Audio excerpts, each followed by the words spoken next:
기준금리를 0.5%포인트 올리면 아파트값은 1년 만에 4.1% 떨어지면서 시간이 지날수록 낙폭이 커진다는 연구 결과가 나왔습니다. 한국은행은 올해 국내 총생산 증가율을 지난 4월 전망치보다 0.7%포인트 상향 조정한 5.9%로 전망했습니다. 내년 성장률은 0.3%포인트 낮춘 4.5%로 내다봤습니다. 오는 2012년부터 자동차의 주행 안전성을 높여주는 안전성 제어 장치와 타이어 공기압 경보 장치 장착이 의무화됩니다. 내년 초에 보육료 지원 혜택을 받는 맞벌이 가구가 현재의 2배 수준으로 늘어날 전망입니다.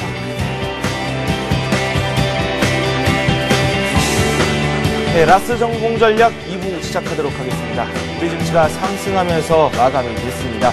개인이 매도를 하는 모습을 보여줬습니다. 대형주 위주로 외국인과 기관이 매수를 하는 듯 했는데 일단은 개인들이 던지는 주식에 좀 상승폭이 제한적으로 나타나는 모습 시장에서 연출이 됐습니다. 0.6% 코스피가 오르면서 1734선을 걸으면서 마감이 된 것으로 확인이 되고 있습니다. 구체적인 장 상황 잠시 후에 한번 살펴보도록 하겠습니다. 환율 같은 경우는 4원 30전 오르면서 1200원 선에 안착하는 모습을 보여주고 있습니다. 이 역시 잠시 후에 한번 살펴보도록 하겠습니다. 시황센터 연결합니다.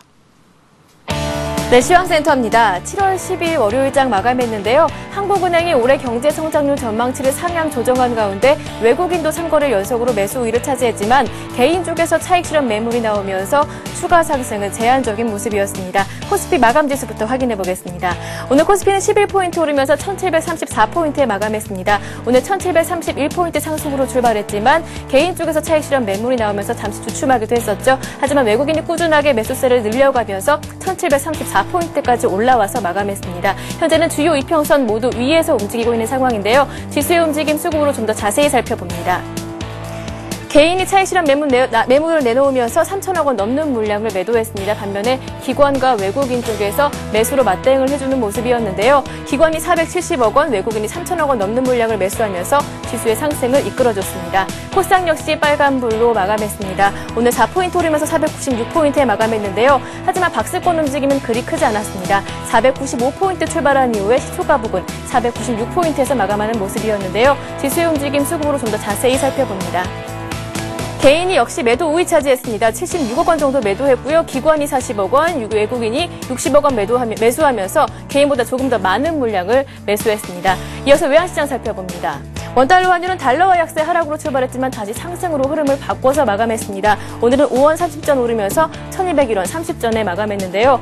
오늘 출발은 1195원 출발했지만 장중에 은행권이 달러를 재매수하면서 환율은 상승으로 흐름을 바꿨습니다. 오늘은 강보합 움직임 나타나면서 1202원에 딱 마감하는 모습이었습니다. 이어서 유가증권 시장 시총 상해 종목들의 움직임도 한번 살펴보겠습니다. 삼성전자가 오늘 강보합권 유지해주면서 80만 원대 다시 회복한 모습이고요. 자동차주의 강세 현대차가 1% 올랐습니다.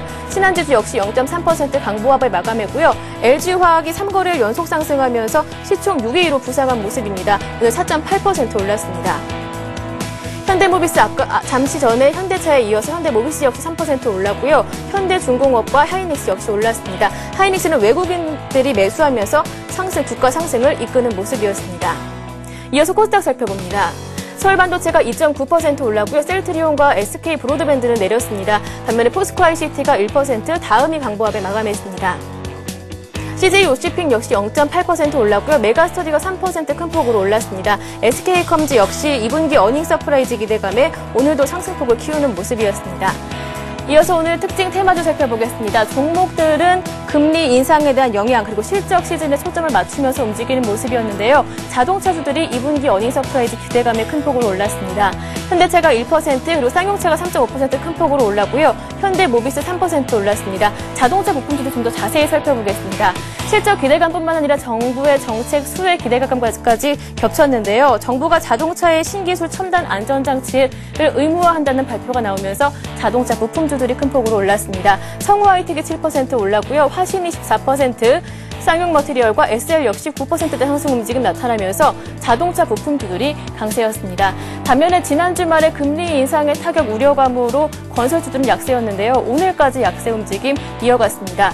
현대건설이 3% 내렸고요. 계룡건설이 2% 내리면서 건설주들이 약세였습니다.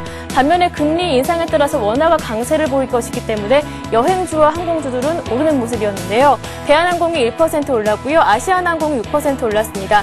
여행주 가운데서는 모두 투어가 3.7% 오르면서 두드러지는 상승폭을 보였습니다. 또 한 가지 2차 전지주로도 상승했는데요. 정부가 2020년까지 2차 전지 사업에 15조 원을 투자할 것이라는 계획이 발표되면서 관련주들이 올랐습니다. LG화학이 4.8% 큰 폭으로 올랐고요. 삼성 SDI와 넥스콘테크 역시 큰 폭으로 오르면서 2차 전지주들이 강세를 이어갔습니다. 오늘 또한 2차 전지들이 강세를 보이면서 오늘 큰 폭의 상승 움직임을 나타냈습니다. 본격적인 어닝 시즌에 돌입했습니다. 이번 주부터 발표되는 글로벌 기업의 실적이 추가 상승에 본격적인 역할을 할 것으로 보이는데요. 어떻게 대응해봐야 할지 라스트 성공 전략과 함께 고민해보시기 바랍니다. 지금까지 마감 시황이었습니다. 내일장에 대한 투자 전략도 한번 세워봐야 되겠죠. 동양정금증권 원상필 연구원 연결돼 있습니다. 안녕하십니까? 네, 안녕하십니까? 네, 상승폭을 장중에 좀 줄이기도 했는데 그래도 또 초반과 다르게 또 좋은 흐름으로 마감이 됐습니다. 오늘 시장 특징부터 한번 점검을 해보도록 하죠. 네, 일단 이제 오늘 시장 오늘까지 해서 사흘 연속 꾸준히 오르는 모습이었습니다. 최근 사흘 동안 이제 57%가 상당히 강한 반등이 진행되고 있는 그런 모습인데요. 일단 이제 외국인들의 순매수가 계속적으로 유입되고 있다는 점이 긍정적입니다. 더불어 2분기 실적 시즌을 맞아서 IT하고 자동차 등 기존 주도주들이 강한 반등세를 다시 한번 이제 나타내고 있다는 점도 시장의 우호적인 그리고 투자 심리 개선에 크게 기여하고 있는 흐름입니다. 특히 오늘 이제 외국인들 3,300억 원 이상의 대규모 순매수를 기록했습니다. 지난 주말에도 외국인들 3,100억 원의 대규모 사자세를 나타냈었는데요. 일단 그동안 이제 시장에 큰 부담으로 작용했던 외국인들의 매도가 완전히 이제 진정되고 다시금 강한 순매수로 돌아서기 시작했다는 점은 2분기 실적 시즌에 대한 기대감을 한층 높이고 있는 그런 모습입니다. 외국인들의 긍정적인 시장 간에 힘입어서 프로그래밍적으로도 대규모 차익 매수가 유입되고 있는 그런 상황이고요. 선물 시장 쪽에서도 일단 사자세 중심으로 움직이면서 베이시스 개선이 동반되고 있는 그런 흐름입니다. 시장 전체적으로 수급과 재료 그리고 2분기 실적에 대한 기대감들이 동반 반영되면서 안정적인 상승 흐름을 이어가고 있습니다. 상승 흐름으로 이렇게 이어가고 있는데 저희가 한 번쯤 기대를 해볼 수밖에 없죠. 연고점을 돌파할 수 있을지에 대해서도 논의가 활발히 벌어지고 있습니다. 가능한 시나리오라고 생각하십니까? 그렇습니다. 충분히 가능하다라고 보고 있고요. 일단 이전 저점대 돌파는 상당히 아주 쉽게 진행될 수 있을 것으로 보고 있습니다. 일단 이유는 이제 크게 세 가지인데요.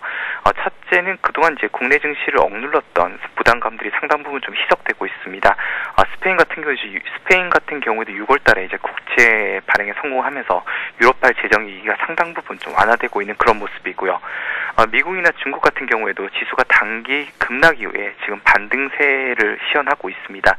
특히 미국 증시 같은 경우에는 기술적으로 단기 저점을 확인하는 그런 모습을 보였기 때문에 일단 이번 주 추가적인 반등 시도가 진행될 수 있을 것으로 보고 있습니다.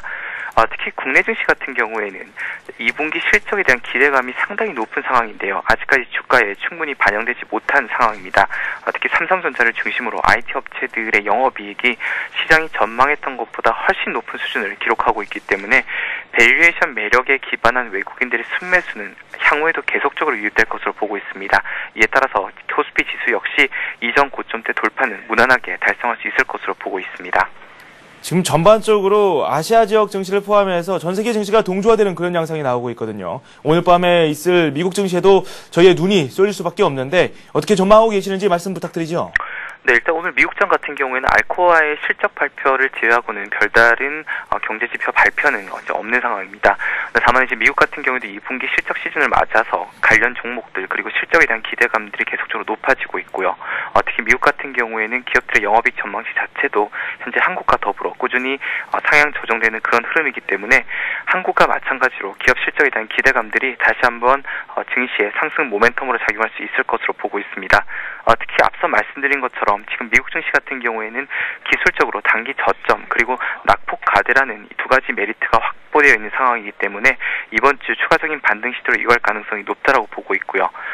특히 지난주 그리고 이번 주까지 글로벌 증시에 부정적인 영향으로 작용했던 그 유럽발 재정 위기가 일단 유럽 그리고 그리스의 국채 발행을 계기로 상당 부분 완화될 수 있다는 점에서 국내 증시에도 추가적인 상승 모멘텀을 제공해주는 하나의 동력이 될 수 있을 것으로 보고 있습니다. 상승 기조에 대해서 상당히 긍정적인 이야기를 해주셨는데 그렇다면 투자 전략 짜나가는 데 있어서 어떤 부분을 참고해야 할 것이며 그 업종 중에서는 어떤 업종에 저희가 관심을 두는 게 좋을지 그에 대한 언급도 함께 부탁드리죠. 네, 2주 전부터 시장은 일단 계속적으로 이제 반등 시도를 이어갈 수 있다. 그리고 금리 인상 기대감들이 높기 때문에 금융주에 대해서 순매수를 확대해야 된다는 전략을 이제 계속적으로 권해드리고 있는 상황인데요. 일단 시장은 내일까지 오르게 되면 1750포인트가 이전 고점 부분까지 상승할 수 있을 것으로 보고 있습니다. 지금 이전 고점대 돌파 전까지 박스권이 1년 가까이 지속됐기 때문에 이제는 어느 쪽으로든 방향이 강하게 날 수 있는 그런 구간이라고 보고 있습니다. 근데 지금 2분기 실적 모멘텀과 그리고 전반적으로 리스크 팩터들이 완화되고 있는 그런 상황이기 때문에 시장은 위쪽으로 방향을 잡을 가능성이 높다라고 보고 있고요. 이번에 이제 금리 인상이 시장이 예상했던 것보다 조금 빠르게 진행됐습니다. 이에 따라서 올해 전체적으로 보게 되면 한국은행은 금리를 한 연중 기준으로 봤을 때 75bp 정도까지 추가적으로 올릴 수 있는 그런 룸이 형성됐기 때문에 여전히 금융업종, 특히 은행과 보험, 증권업종에 대해서 관심이 필요한 구간이라고 보고 있습니다. 이번 달 흐름을 놓고 보게 되면 일단 실적 시즌에 대한 기대감도 다시 한번 고조되고 있기 때문에 IT하고 자동차에 대해서는 여전히 관심이 필요한 구간인데요. 오늘 시장도 이러한 흐름들을 잘 반영해 주었습니다. 특히 자동차 같은 경우에는 완성차 업체보다는 자동차 부품주들 쪽으로 매기가 이전될 수 있다는 측면에서 코스닥 시장 내 자동차 부품주들 쪽에도 관심을 가지는 전략이 이번 7월 월간 투자 전략의 유효한 한 가지 팩터가 될 것으로 보고 있습니다. 자동차 부품주 그중에서도 이 코스닥에 속한 업종에 대해서 한번 관심을 가져볼 것을 말씀을 해주셨는데 어떤 종목이 가장 유망하다고 생각을 하시고 계시며 그리고 또 이 밖에도 태양광이라든지 2차전지 관련해서도 관련 코스닥 기업들도 있지 않습니까? 이들 기업에 대해서 관심이 좀 많이 나오고 있는데 어떤 업종 쪽으로 관심을 가져가는 게 좋을지 그에 대한 말씀도 함께 부탁드리죠. 예, 이제 오늘 같은 경우 2차전지 관련주들이 급등하는 모습을 보여주었습니다. 정부의 정책 모멘텀이 주가에 다시 한번 강하게 반영되고 있는 그런 상황인데요. 지금 2차전지 같은 경우에는 국내 기업들이 기술적인 경쟁력을 보유하고 있을 뿐더러 정부가 상당히 강한 서포트를 해주고 있다는 측면에서 향후에도 중요한 테마주로서 계속적으로 시장의 상승 모멘텀으로 그리고 시장의 상승을 이끌어줄 수 있는 재료가 될 것으로 보고 있습니다. 오늘 같은 경우에는 코스닥 시장과 그리고 유가증권 시장의 관련 테마주들 그리고 관련 종목들이 거의 대부분 4%에서 10% 이상 급등세를 보여주었는데요. 일단 2차전지 같은 경우에는 대형주들 중심으로 접근하는 전략이 바람직하다라고 보고 있고요. 자동차 부품주들 같은 경우에는 최근 코스닥 시장 내 자동차 부품주들의 밸류에이션이 올해 연중 최저치 수준까지 하락해 있는 상황입니다. 그래서 일단은 밸류에이션과 가격적인 측면이 고루 매력적인 수준을 형성하고 있기 때문에 일단 지금 상황에서는 어느 종목을 사더라도 크게 부담 없는 그런 국면으로 보고 있습니다. 전반적으로 상황이 괜찮다. 이렇게 이야기를 해주셨군요. 자동차 부품주 그리고 또 2차전지 관련주에 대한 말씀까지 들어봤습니다. 돈 말씀 고맙습니다. 네, 감사합니다. 네, 지금까지 동양종금증권 원상필 연구원과 함께 내일 시장 투자 전략까지 살펴봤습니다. 잠시 후 뉴스가 이어집니다.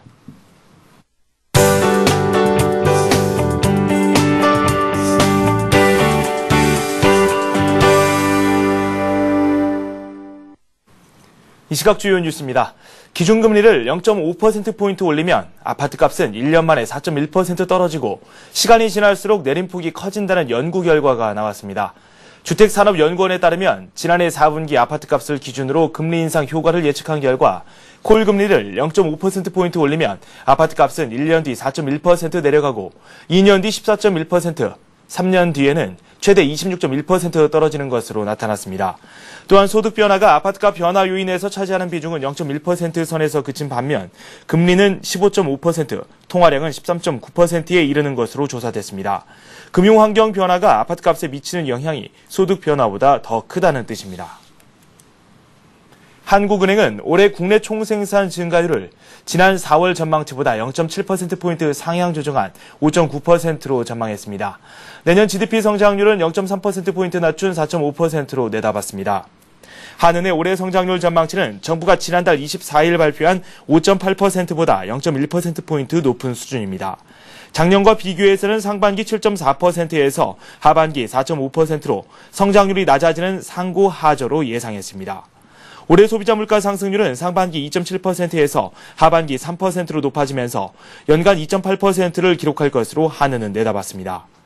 내년에는 상반기 3.5%, 하반기 3.3%로 연간 3.4%로 예상했습니다.